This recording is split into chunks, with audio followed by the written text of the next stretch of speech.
All right. Welcome, everyone, to the Rink Rat Report Podcast. Recording this one Saturday, May 11th. 11th. Oh, I got to message someone for their birthday. Actually, it's our SVP sports rep. It's his birthday. So happy birthday to him. Thank you for the contest. Now I got to send that package all the way to Sault Ste. Marie, which I've never done before, but we'll figure it out. Anyways, the big news and why we're recording today, Sheldon Keefe was fired by the Toronto Maple Leafs on Thursday. And then there was a big press conference yesterday with Keith Kelly, Brad Treliving, and Brendan Shanahan. And they told us some things and they did some lip service. We'll see what the summer has in store. As always, joined by Jason. Yeah, it was interesting little press conference there. Definitely a different vibe from the previous ones. I'm happy with how it went, I guess. I don't know. I don't really care too much about press conferences. I'm just more curious to see what actually happens. I honestly, I hate winning the press conference. Oh my God. People complaining that they didn't win the press conference. Would you like Brendan Shanahan to go up there and like just beat someone up? That's not going to change anything. Pasternak still scored game 7 overtime. We're still out. It doesn't matter. Like the winning the press conference to me, it's lip service. It is what it is. It really all is. And like, yeah, I feel like we have a fascination with like post-game interviews and press conference. Like, who cares? I guess we just want to do something other than be sad that the Leafs aren't like, I don't know, that they're not playing anymore. I don't know. Got to find something to do, I guess. Exactly. There's still lots of good hockey. We're joined by Dallas today, but he's just not doing a very good job. Yeah. We'll figure it out. He's new. He's the new guy on set. So we're going to talk a little bit about Sheldon Keefe, Leafs coaching search. We got to look up the lines of who the Leafs are. I think there are betting lines in terms of who the Leafs are going to hire next, right? Yeah, but I don't think they're not that like really accurate. Pull them up anyways. Yes. I think it's good to look at the list. No. Yeah, for the list, yeah, but also the same. Yeah, like I don't know. They're just very soft markets, and like you can just move them with just like one click if you want. Like a lot. So we can we pump and dump certain guys? Yeah, but I mean, no point to doing it because you'd lose, right? Like, dude, we should do. But like to build a narrative, though, like we could do like if we wanted to, we could just keep hammering Daryl Sutter and be like literally we could make him the favorite if we wanted to. We could be like all the other assholes on Twitter, just be like, I am hearing from a very good source. Ex-coach is going to be hired. I think the funniest, someone like dropped like, oh, Craig Berube. It was a guy with like 500 followers. He's like, Craig Berube, per my sources, Craig Berube's next coach of the Leafs. And then the people they tagged in the tweet were just like, I had 4 of the 5 of them already muted because they're all morons. And then like Biz Nasty. I'm like, how did this list of random Leafs Twitter people that like aren't that popular pop into your head? To me, I was just like, it was a very online brain kind of moment. But before we get into all that, hey there, beach babes, are you ready to soak up those summer vibes and unveil your ultimate beach bod? Well, you're in luck because our friends over at Manscaped have you covered from head to toe. With the Performance Package 5.0 Ultra, this ultimate all-in-one grooming kit is set to have you looking and feeling your best in the summer sun. Trust Manscaped and unlock the confidence you need to turn heads this season. Join the 10 million men worldwide who trust Manscaped and go to manscaped.com. That's a typo in there. Who trust manscaped.com for 20% off. Well, I mean, I'd hope they trust it. It's the deal you got going on there. Anyways, a little typo. That's fine. Manscaped.com, 20% off, plus free shipping with the promo code RINKRAT. That is RINKRAT. I recently just got some more shampoo and body wash from them. It's the best. And you're not going to be able to beat it. So if you want to look fresh this summer, manscaped.com, promo code RINKRAT, 20% off and free shipping. Let's get into it. A lot of people, I ran 2 polls, one on Twitter, one on Instagram, asking people to grade Sheldon Keefe's tenure as coach of the Toronto Maple Leafs, and most people gave him a B. Agreed? I gave him a C. but I think a B minus, C plus is like around the range of fair for him. Okay. Obviously, like you can't discount the regular season success. This team was obviously nasty for his entire tenure. Tons of great players that came in and came out. But again, you win only one series in the playoffs. You lose majority of like you're 6-13 at home in the playoffs. That's like the biggest issue, because when you're a coach, that's when you get to flex. Like home ice is when you get to flex your most amount of tactical muscle. And it really shows that Sheldon Keefe just either doesn't have it in the moment, where he doesn't understand the correct line deployment, or he just doesn't have it, period. Or the line set properly, kind of thing. Exactly. So it's like that's another thing to look at. So that's like the big issue with me, is that like home ice is very telling of a good coach. I feel like if you're not winning at home, that's a problem. Yeah. Also, the special teams. I mean, he's the head. He's not the assistant coach on the special teams, but he has a hand in special teams, I would say. You pick your assistant coaches, don't exactly. you? Well, that's exactly it. If that's the like I'm 99% sure that's the process that the Leafs like run. And like if we're confirming that is the process, then yes, that the power play is not just the assistant coach's fault. It's also Sheldon Keefe's fault, because he brought in the assistant coach in the first place. So my major issues with the power play, and where it's just really stings, is that it's good during the regular season, but in the playoffs, as soon as other teams like game plan specifically for your power play, the Leafs crumbled the past few years, right? That's where I had an issue. Like this year, you can see the big issue was Nylander being out for 3 games. You had game 4 where you had them together, but Auston Matthews was sick, and like it was just very, very awkward in game 4. So we'll look past that. Game 5, 6, you didn't have Matthews. And then game 7, it started to come together, but it was too late. And you only got like 2 power plays. You got some good chances on it, but you didn't have your full personnel. And is that the coach's fault? Is that, I don't know, right? That's where,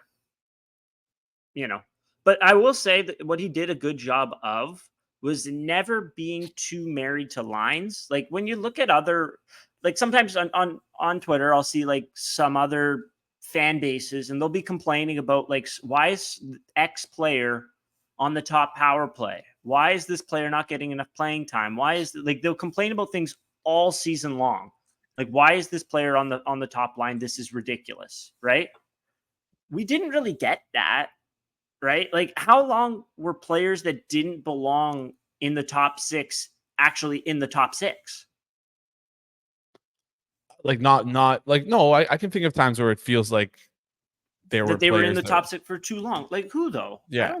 I don't like, remember really. I was going to say Kerfoot, but also like who else would have gone in? Unfortunately, they went back to Kerfoot, but it was like the other options weren't that great. You're right. But also, like they made the adjustment in the playoffs on the fly last year for Matthew Nyes. Yeah, that's true. Like some coaches would not have done that. Just out of stubbornness. My issue, and I was talking with someone about this, is that the Dallas Stars, when they went down, was it 2-1 or 2-0 to the Golden Knights, they changed their lines right after that game, and they've looked really good ever since. And Peter DeBoer was saying that they were trying out that set of lines in February, and they did it for a month just to see in case they need they ever need to switch something up just to try to find something that works. My problem with Sheldon, he never did that, if that makes sense, right? We saw some different line combinations sometimes, but like I wish we had more of like more of a set plan of like seeing, like in my head, you break the season up into quarters and you run 4 different sets of lines. I know that might sound crazy, but again, like think about how like you want it, like our entire regular season means nothing realistically, right? It basically means nothing. So we should be doing everything in our power to use the regular season as preparation for the playoffs, especially when by the end of December, you're basically already in, right? Like, no, there was a battle. It was battling up until like February, I would say.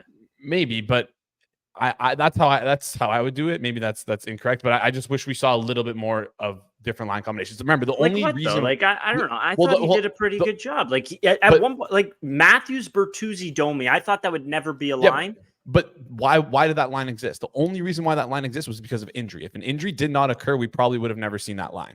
Oh, the injury. Marner got hurt, and he had to adjust, and he did that. That's why it feels like we did see that, because the injury kind of forced us to do that, right? That Marner injury forced us to do that. If he didn't get hurt, and a lot of our guys haven't been hurt over the years, and that's kind of why I feel like we've seen stagnation in the lineup.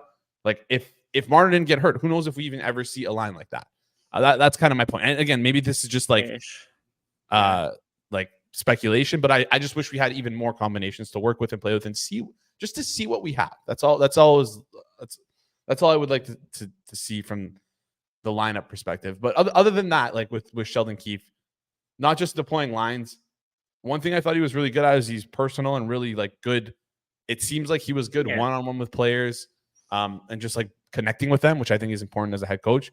I think where the problem lies with him ultimately is that he just was not a good motivator. And I think that's the number one thing you need for a head coach. I need someone who's going to like make me run through a wall. Like it's just, listen, I don't know, but like just from all the post-game, the pregame speeches that I've seen that the team plays, I don't think he has that kind of but that's important. Listen, you may think that's wrong, but I think that's the most important thing a head coach can do. Is you are a general for a battalion going into war, and you have to have 100% trust behind you with the people who you're leading. You have to lead these people into battle. They have to trust you, and they have to want to go to battle for you. And that's what I don't think that they're going to show the actual pregame speeches, though. Like it's the Maple Leafs blueprint. They're just going to show we got to play a full 60. Here's our starting lineup. All right, let's get them kind of thing. Like, I don't know. They looked pretty motivated this year, right? I don't think there was a game where I saw where they started in the playoffs this year. I don't think there was a game where I was like, wow, they look like shit. Like even the crappy game 4, game 5, I thought they started pretty well. It was just dumb mistakes. Actually, game 1 and game 4 were dumb mistakes by Ryan Reeves that ended up in the back of the net. Like, there were good things that started in both of those games. It was just dumb mistakes that the puck ends up in the back of your net. And it's a different perspective, in my opinion. The motivation thing, I think it's tough to comment on that because it is. Because we're not in the room. Like, I will say this, the two former Marlies that we had on our show both spoke very well of Sheldon Keefe. Yeah, they both said they liked him. Of course. Yeah. And that's why I think he does a good job of connecting one-on-one player to player. Like Schmaltz got traded from the Marlies. Schmaltz was supposed to, like, he was told, he brought in, hey, you're going to compete for number 6 spot. Got beat out by that. And he didn't have like ill will towards them. He was just like, I got beat out and I like Sheldon Keefe though as a coach. Like I thought that was pretty interesting. He could have buried him. He didn't. So that's the thing. He seems like a good person, a good guy, but I just don't know if he was the right fit for the job. And I think I was going to go pull on the records from 2 years ago because we had this discussion where looking back, like obviously hindsight is 2020 and we can like kind of get off this after this if you have nothing else to say on the matter. But I just don't understand how I get how he survived because of the pandemic, but like losing to Columbus, losing up 3-1 to Montreal, and then losing to Tampa, he should have been fired that summer. And if I quickly pull up the list of head coaches that were available that summer, because you don't want to just fire a guy for no reason. 2023, there was a lot. First of all, every single coach that was, I'm pretty sure almost every single coach in the playoffs right now was hired in 2022. So I'm going to go through the list right now. Jim Montgomery, Derek Lalonde, who's jury's still out on Derek Lalonde. Luke Richardson, jury's still out on him. Paul Maurice, Peter DeBoer, John Tortorella, Bruce Cassidy. All of those names. Like, listen, I don't like Torts, but like maybe he could have been a guy who worked with us. I like Paul Maurice. He's done amazing in Florida. Pete DeBoer, obviously, we've seen how good he's been. Paul Maurice was not coming here, man. Paul Maurice was 1,000% not coming here. After he got fired, I believe he had a quote saying, "I hope this team never wins another game." Well, the curse of Paul Maurice. Come on. Bruce Cassidy, even like there were guys out there. Bruce Cassidy, that were available. It is interesting. Remember when we had Warwick on, Ethan Warwick on, when he played a season with him and what he had to say about it? Yeah. It was interesting. Because I think Was that not this? Was that 2 years ago? Or was that a year ago? We had him on. We had him on like 2 years ago. I think he had him in Providence, and he was saying, pretty much he was saying like very smart, very detailed coach, communication. He'll wear on you, it seemed like. And he wore on the Boston Bruins. But guess what? He won a cup with Vegas. Yeah. Because he's very detailed. He can give you a lot in a year or two, like in a 2-year span, 3-year span kind of thing. That's not a long-term. Like imagine Matthews after 4 years of Bruce Cassidy, probably request a trade, if we're being honest. But yeah, hey, I don't give a shit. I don't give a shit if Matthews requests a trade in 4, 5, whatever amount of years. If it brings a Stanley Cup to Toronto, if it brings a long playoff run to Toronto, I quite frankly do not give a single shit who is behind the bench. Do not care at all, right? But going back to Sheldon Keefe, again, you can't discount. The Leafs had like a top 6 regular season record under him. And when you look at some of the battles that they had to go through, remember the goaltending carousel before the 21-22 season? Peter Mrazek kept getting injured. Jack Campbell played really, really well. Injured, and then garbage, and then injured again. And then they had to bring in Shalgren, and then they had to do this. Like that goaltending carousel was horrific. And then all of the D on that team were so soft. And then they brought in Lyubushkin, they brought in Giordano, they brought in Blackwell, and they had a team. They looked pretty good. The 21 season, like that's a difficult one to navigate. You saw a lot of teams go off the rails on that one, and like good teams that just didn't make the playoffs because they just went totally off the rails because there were so many. I'm not going to get into, but like there was just so much other bullshit going on that season that it was easy to get off track. And on top of that, they had those fucking Amazon cameras following them around everywhere. That could have got ugly. Like, surprised nobody like threw one of those cameras. But anywho, and then 1920, he came in and they started to win games under him. That was pretty interesting, right? So credit where credit is due. Like he was an okay coach. I would have liked to have seen a change a few years ago because, after 7 straight first round exits, like why are we not making a change? But then, he got it done 1 year. And by got it done, I mean, he won one single round where the other team didn't have their best defensive defenseman, but that's neither here nor there. Right. So pretty good. I think a B is appropriate for Sheldon Keefe. Now, I wanted to bring up, where did Sheldon Keefe go wrong? Do you have any notes on that? I've got specific instances. You can tell me broad aspect. I think he struggled with developing players. Interesting. As a head coach. And then just motivation. Those are the 2 flaws, I think. Okay, that's interesting. Like who did he struggle to develop? Like, well, if you think about Nick Roberts, if you just think about all of our young players that have come up who have been good. So Nick Robertson's tough because of the injuries. Okay, but Timothy Liljegren has struggled. Timothy Liljegren's fair. That's totally fair. Rasmus Sandin. Like, I don't know if he struggled or if he just maybe he actually just doesn't have it. But like, if he doesn't have it, is that he had first round pedigree? He had tools. Is that a knock on the coaching staff to not get enough out of him? Washington just gave him like 4 sheets over a long period of time. So they seem to like him there. So that's an interesting. Yeah, those are very, very valid. I will say, he did like Benoit. That's true. That's fair. Benoit was not one that needs to be coddled. Hey, Benoit scratched, sent to the Marlies, put on waivers, comes up, plays well every single little chance that he got, and has turned it into a contract extension. Bobby McMahon was supposed to be scratched the night of the St. Louis game. Everyone's out. Bobby McMahon turns it up. again, another contract extension there. I thought that was really great. Like, who else we got here? Pontus Holmberg. Pontus Holmberg he was a staple in the playoff lineup. Like, he's not that young, but he made his way. He got, like, think about this as well. Sheldon Keefe got Justin Holt like 10 sheets. Yeah, that's fair. That's a fair one.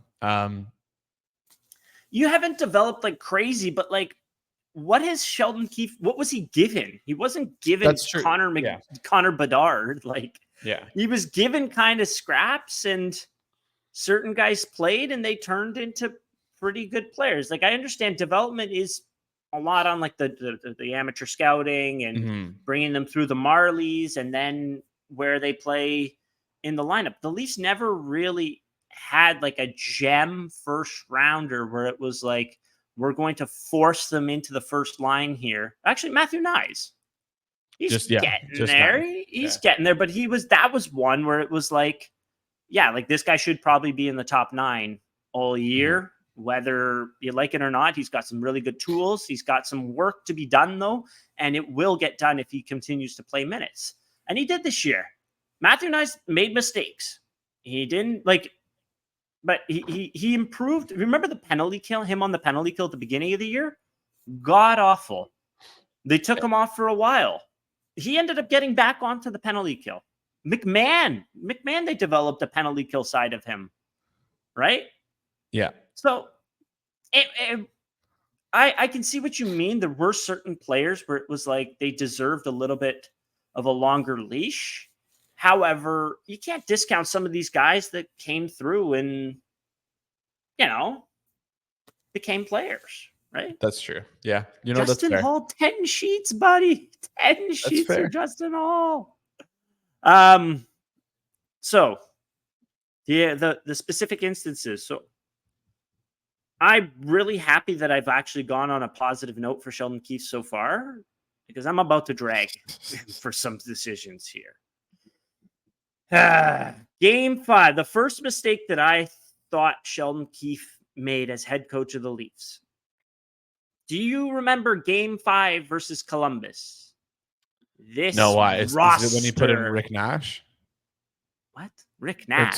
Sorry, Riley Nash. Oh my God. No, Riley Nash was on the Blue Jackets. Oh, was he on the Blue Jackets? Yeah, he was on the Blue Jackets at the time. Oh my God. So it's all that's neither here nor there. Yeah. The Game 5 lineup, which they had never run before, was on the first line, Tavares, Matthews, Marner. Yeah. Second line, Hyman, Nylander, Kapanen.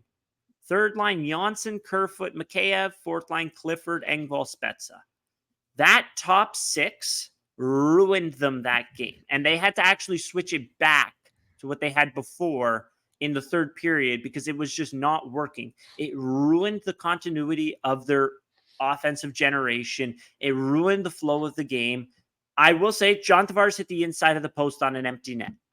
Maybe we have a different tune that we're talking if we don't do that. But because the lines were so jumbled and mixed up, and Nylander hadn't been playing center all year, and then all of a sudden he's thrown into a center spot with fucking Kasperi Kapanen on his line.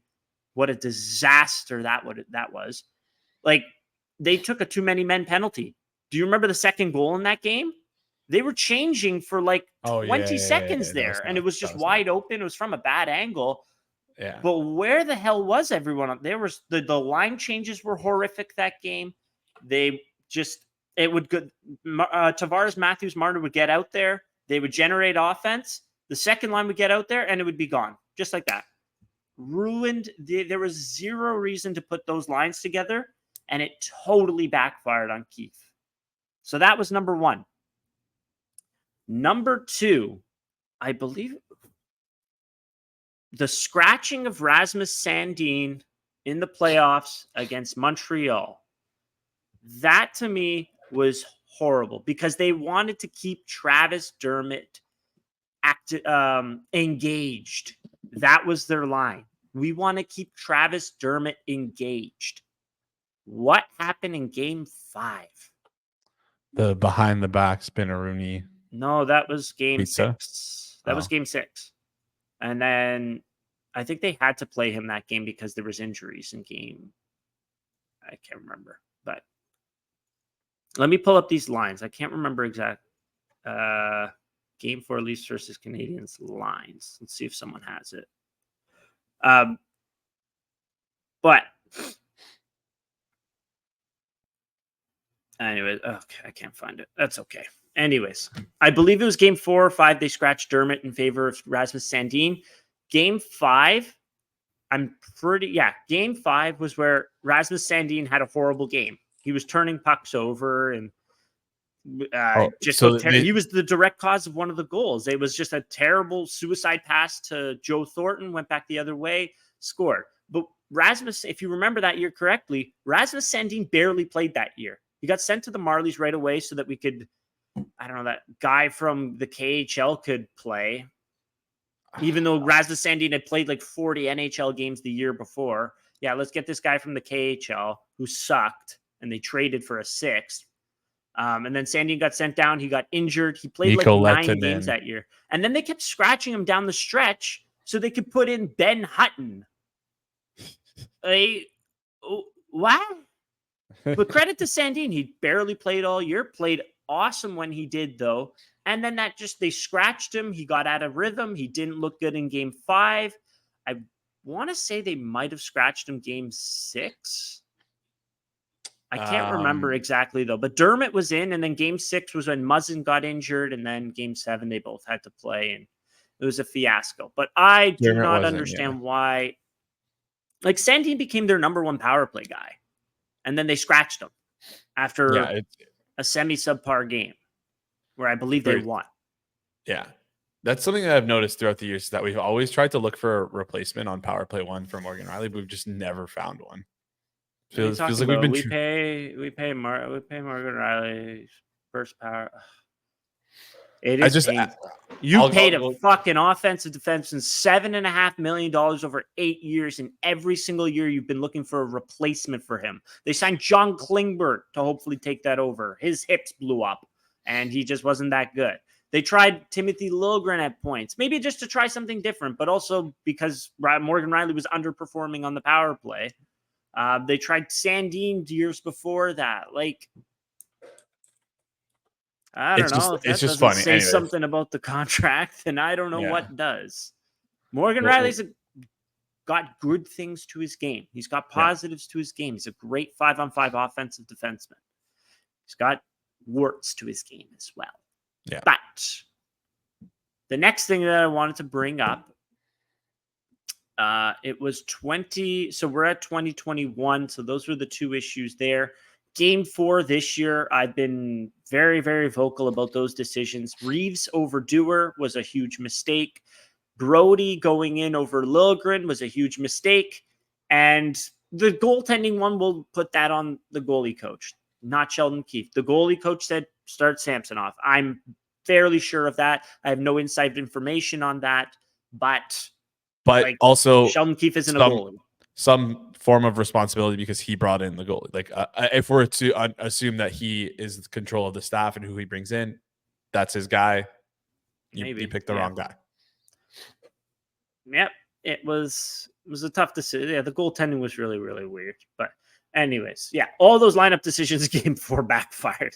Like, all the guys they put in over the other guys, all those guys they put in that I just mentioned got scratched the next game because they played so bad and they were so detrimental in those games. So that was an issue there. What was my other thing? I think that was really it. 21, 22 and 23. Like, those were tight series. I didn't really see any egregious lineup decisions, in my opinion. Like, nothing really there. Like, the game 4 fiasco, the pulling of Jack Campbell, that didn't really, like, game 5 they went out and won, so who cares there? Like, I don't think there was really any mistakes there. I think that's fair. I like, it's tough to nitpick the you don't want to nitpick the huge ones, but like, there were the ones that I just mentioned. It was like, oh, okay, I don't know about that one, and then it backfired, and it was like, oh, yikes. But My next part that I wanted to bring up about Sheldon Keefe. Do you think the lineup was good enough to go all the way? Hindsight, looking back on it, do you think the lineups were good enough to go all the way and he just got in the way? It's a tough question. Like, I feel like you have to say yes, because when you have as many good players as this team has, you kind of like, it doesn't matter who the role players are. Okay. Like, yeah. Here's my take on it. 2020, I don't think you did, unfortunately. Like, it was, you were running Riley CC, I think Muzzin Hole. Muzzin got injured in game 2. And then you had to put Martin Marinson in the year 2020 in a playoff lineup. It is what it is, right? 2021, you remember what Corrado said? Frankie Corrado from TSN said about that lineup? He spoke to someone at pregame skate, and they said that was the best Leafs decor they've ever had, that he's ever seen from them. They had Riley was playing good hockey in the playoffs there.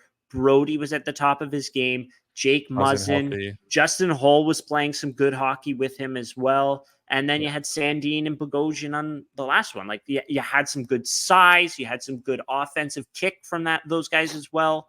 Yeah. Unfortunately, you shit the bed.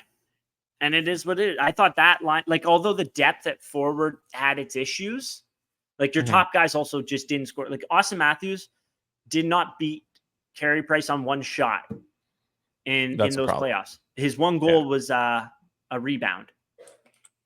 Yeah. Right? That's a problem. You got that's a huge problem. So there was that. 2022 decor, because my big thing with the Leafs, the decor has just never been that good. But the 21 and 22 decor, do you remember who was on defense in 2022? Is that the COVID bubble year? No, the year after. Again, when they lost to Tampa, who Tampa went on to make the Stanley Cup Finals. They went Brody, TJ Brody, with Jake Muzzin. They were solid together. Jake Muzzin, it was an up and down year. It was tough, but he was playing some good hockey. They went Riley Lyubushkin. Lyubushkin, we know what they are, whatever. And then they had Giordano, who was coming off. He was just traded for, looked really good. And he was playing with either Liljegren or Hull. They switched them up. Switched them out. Yeah. Like, that's not too bad of a decor right there. You just got hosed in game 7, right?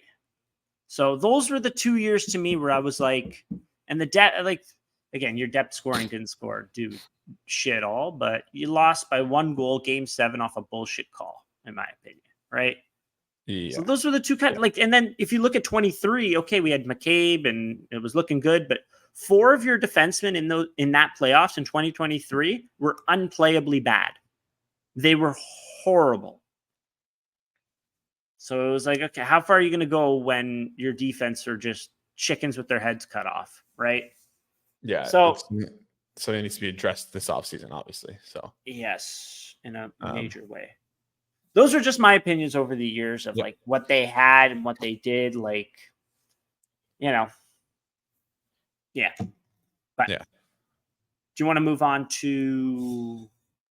I mean, we can talk about the potential next head coaches, because on 32 Thoughts, Elliot Friedman mentioned 2 names, Craig Berube and Todd McClellan, as like 2 options. Don't know how I feel about Todd. I know how I feel about Todd McClellan is that I don't want Todd McClellan, because if you have Connor McDavid and you make the playoffs once in 4 years, there's something wrong there. I don't care how bad your team is. Like, that team wasn't that bad. They also weren't that good, but I definitely. Good, but you have so much talent on that. Like, you had Nick Nasty and Draisaitl. Like, you literally just don't have to do anything else. Just like play those guys into the ground, and they should be able to will your team to how long was he in Edmonton for? I forgot. 4 years. 4 years. Oh wow. Yeah, they went on one decent run with him, I remember. And then in LA, he got fired this year. They were supposed to be really good. And this and that and whatever. So I'm kind of in agreement with you. Not Todd as strong. McClellan, you don't need to. A lot of people are saying, they keep recycling coaches, but like, who's an up and coming coach that like you'd really want?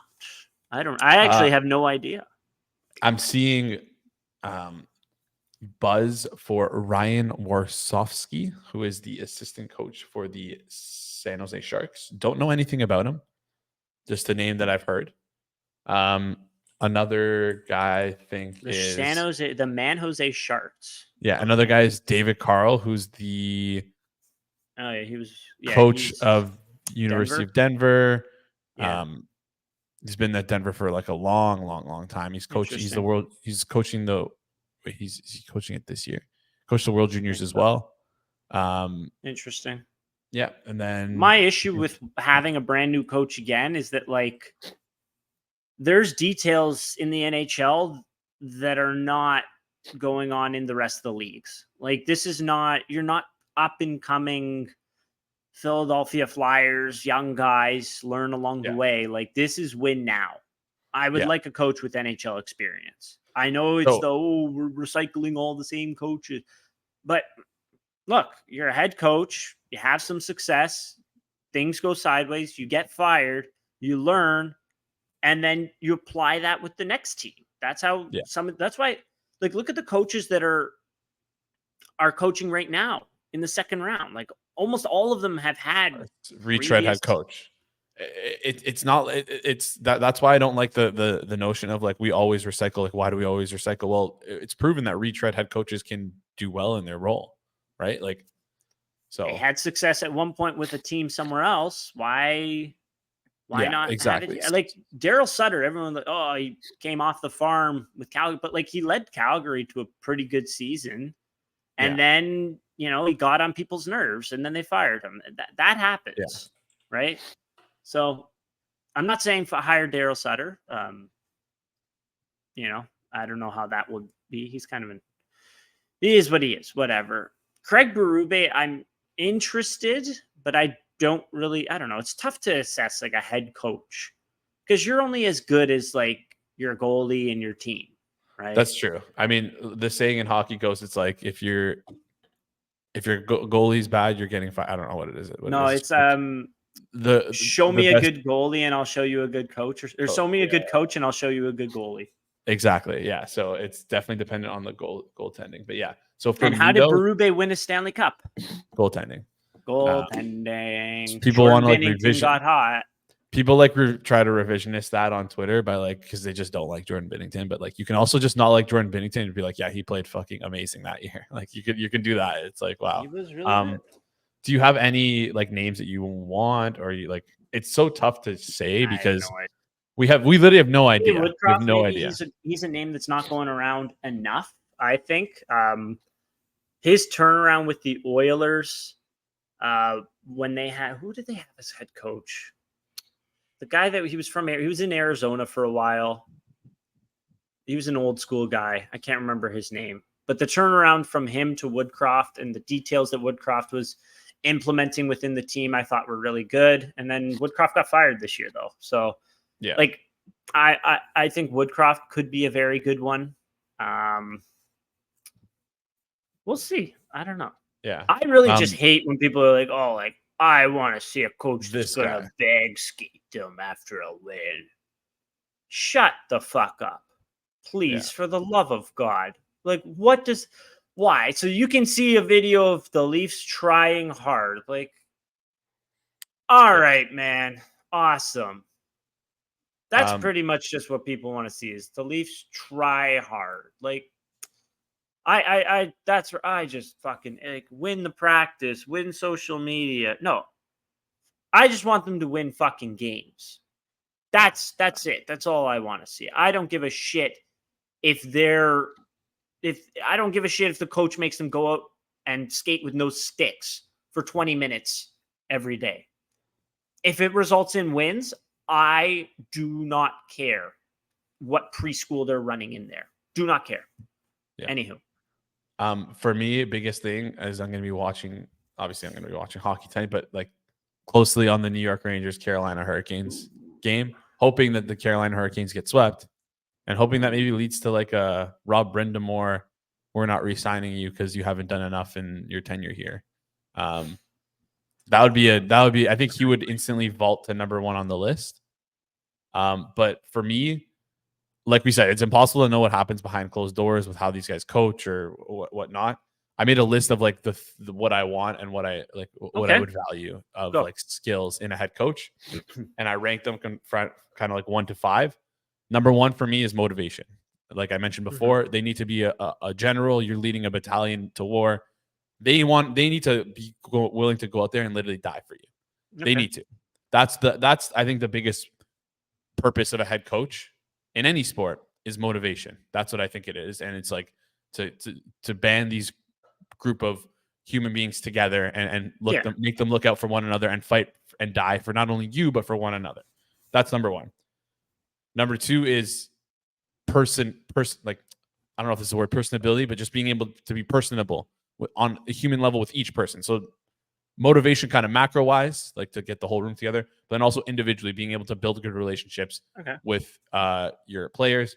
This leads into number 3 is development. Being able to develop those players, not just young, but also old ones, into like good hockey players, but also good off-ice human beings. Like I think that's important, like building character, things like that. Then the last 2 I have are tactics. So like just how the team plays, period. Like what style of play, how they're going to implement things. That's number 4 for me. And number 5 is preparation, scouting, pregame scouting, looking at the other team, that stuff. So the reason why I have the list like that is because I'm going to pull up an NFL example here. The Detroit Lions got a lot of flack for hiring Dan Campbell, right? For those who don't know, Dan Campbell was a tight ends coach in New Orleans. He didn't really have one specific specialty. He wasn't like a good offensive play caller, wasn't like a hard-nosed defensive guy. His biggest thing was that he was a motivator. And the Leafs, I think, should look to the Detroit Lions and adopt a similar system to what they have. They have Dan Campbell, who is their head coach, their general, their leader, their motivator. They have the best their offensive coordinator is one of the best in the league. He calls the plays. He takes care of the tactician. He takes care of the preparation. He gets paid the most of any OC available in NFL. He gets paid a lot of money because he's basically good enough to be a head coach. But the Detroit Lions system structure of their head coaching of their coaching room is based on having a really good motivator at the top and kind of like a CEO, motivator, delegator, and then trickle down, get guys who specialize in tactics, get guys who specialize in offensive defense, like that kind of thing. So like to make the hockey analogy, you have the coach who is like, again, the head. His role is to motivate. His role is to create good relationships with players. His role is to also have like a small hand in development. And then you use your assistants to kind of pre-scouts, do tactics and all those sorts of things. That's what I think the Leafs should be doing. Yeah. I think the Leafs got rinsed on pre-scout in game 1 against Boston. Just the special teams, they got rinsed on the special teams, and it just seemed like they were not ready for it. So that's why I think it's too much for a head coach to handle all those things. I think it's important to have the head coach be a motivator and like a visionary for the team. And I think that's what I want most in head coach. Is that going to happen? I don't know. A lot of people are going to be saying they want X guy, they want Y guy. Realistically, none of us know how any of these guys act behind closed doors. So like, can you really make a good judgment on who you really want? No. So I think that's kind of, I was like trying to figure out, who would I want? I can't pick who I want. I can only pick the qualities of a coach that I want, and then just hope that the new guy that they hire has that. Exactly. I would just like someone with experience, someone that's with experience winning, like, I don't know, in whatever regard, right? Yeah. Like, I understand we just said, oh, it was because of the goalies, whatever, but like, I don't know. I just want to see the Leafs win. Yeah. That's about it. Plain simple. I don't care if Ronald McDonald is behind the bench. Or Tim Horton. So, yeah. The last thing to close this off, the press conference, they were saying, like, just results have not been good enough, and essentially this Core's can't get it done with how everything. Did you get that vibe from the press conference? Like the Core is just not getting it done? Yeah, but also at the same time, it feels like Brad Treliving is just so hesitant to say Core 4 or like blame it on a group of players. No, yeah. But I could see that because he wants other players to feel important. That's what he said too. Yeah. So I don't know, the way that I read it, I don't know if there's for sure going to be change coming. They're going to try. They're going to try, but like I hope they do what makes they don't just do it for change sake, because that's what kind of everyone wants right now, is just to change for change sake. And I don't know if you can ever find an instance in any sport ever of like a team making a change for change sake, and it makes your team better. If you get a better player, fine. Like, everyone always references the Kawhi deal and says the Leafs need to do that, but like, tough pill to swallow. If you trade Marner, what about the Jack Eichel deal? That was kind of like the Kawhi deal of the NHL. Yeah. And simply because, like, look at the parallels. Kawhi Leonard had that mystery injury issue. Yep. He's mystery. We don't know what he's going to look like when he comes back. Jack Eichel had that neck thing. How good is Jack Eichel going to look when he comes back? And like, you have to you gamble on it. That's where the Kawhi deal came into place. I don't know. Is there a highly touted player coming off of a major injury? We don't know how they're going to look. Like, I feel like that's Mitch Marner, but I feel like we're the Spurs in the San Antonio in the Kawhi deal. Exactly, and that's the problem here. If I were to like be what I would do, I would look to try and just offload John Tavares at this point, because I don't think the team is going to re-sign him. I think that would be the best way to shoot. Well, so does Mitch Marner, and everyone wants it, and we're all talking trading him. So I feel like you can't. Well, that's the thing. Like, when you look at between the core four, you have Matthews extended, you have Nylander extended. Are you going to dump them after their extensions haven't even? You can't. Kicked in? No chance at all. So then you have Mitch Marner and you have John Tavares. John Tavares has like zero value. Like, good luck getting him to find a spot that he wants to go, and B, a spot that's willing to take him, and actually getting some sort of value back. It's to me, it's not happening. Can I speak frankly for a second? Yeah. I believe if you trade John Tavares without giving up any assets at 50% retained, that is positive expected 50? Value on your salary cap. Yes. Because I think he's not.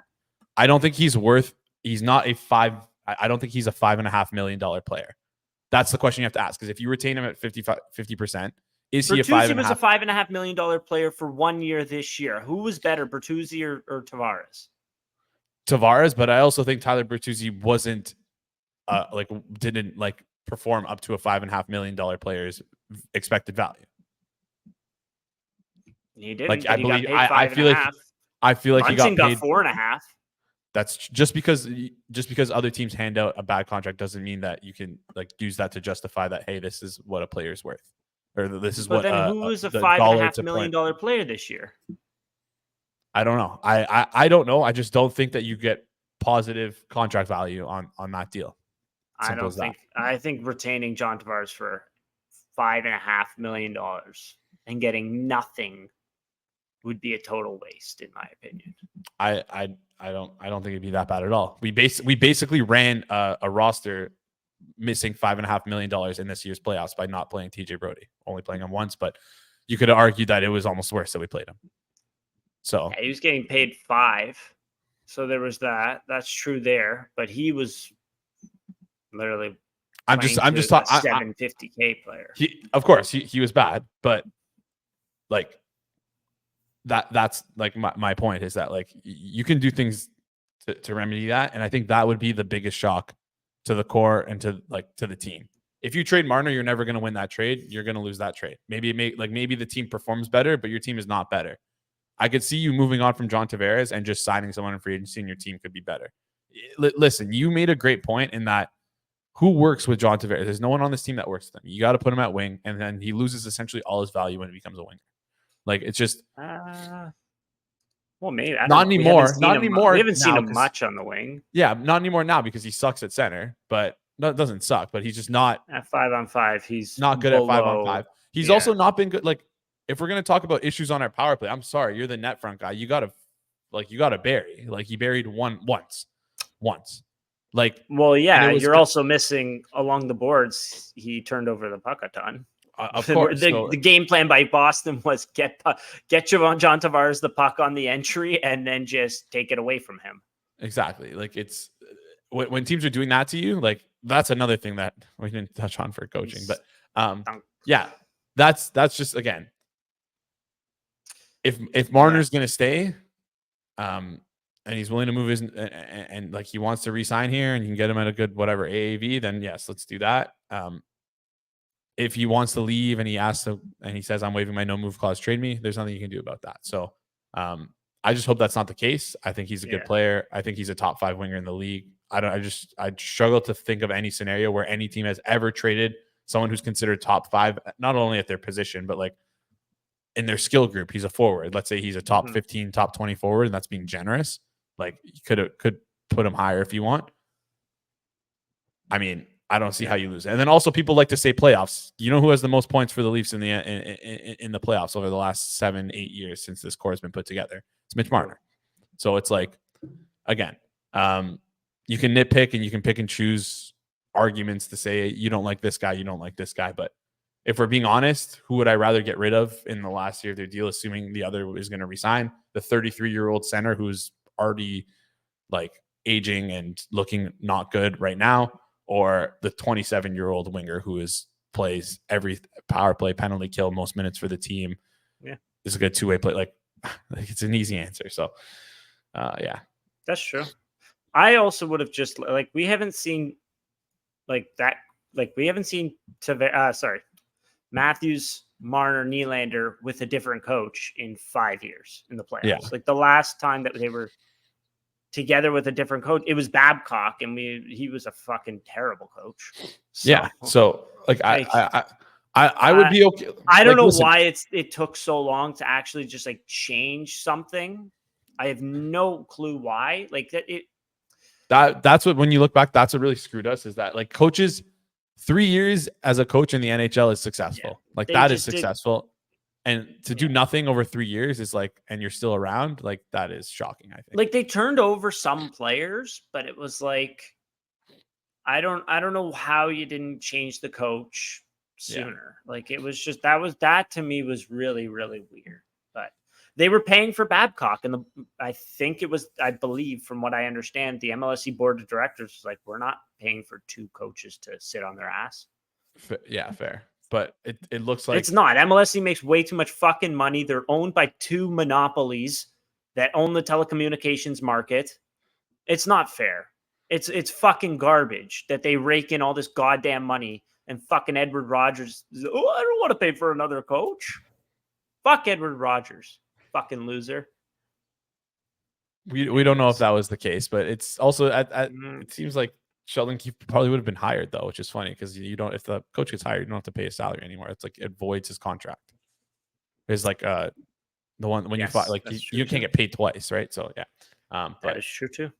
So those people who are freaking out about our team having to pay another coach for 2 years, nobody should be freaking out about that. Nobody should be freaking out about that. Who the hell cares? Ted Rogers, or whatever his name is. Wow, they don't make enough money. What are our options for telecommunications again? How many billions of dollars are they worth? I don't give a fuck. Fuck Rogers. Fuck Bell. Fuck them both. Probably shouldn't have said that. But anyways, I don't care. It is what it is. Yeah. Anywho, I think that about wraps it up. We got to do a moratorium episode on the season. Dig into what's next as well, and we'll go from there. So, sounds good. You have anything else? That's it for me. Thanks everyone for listening.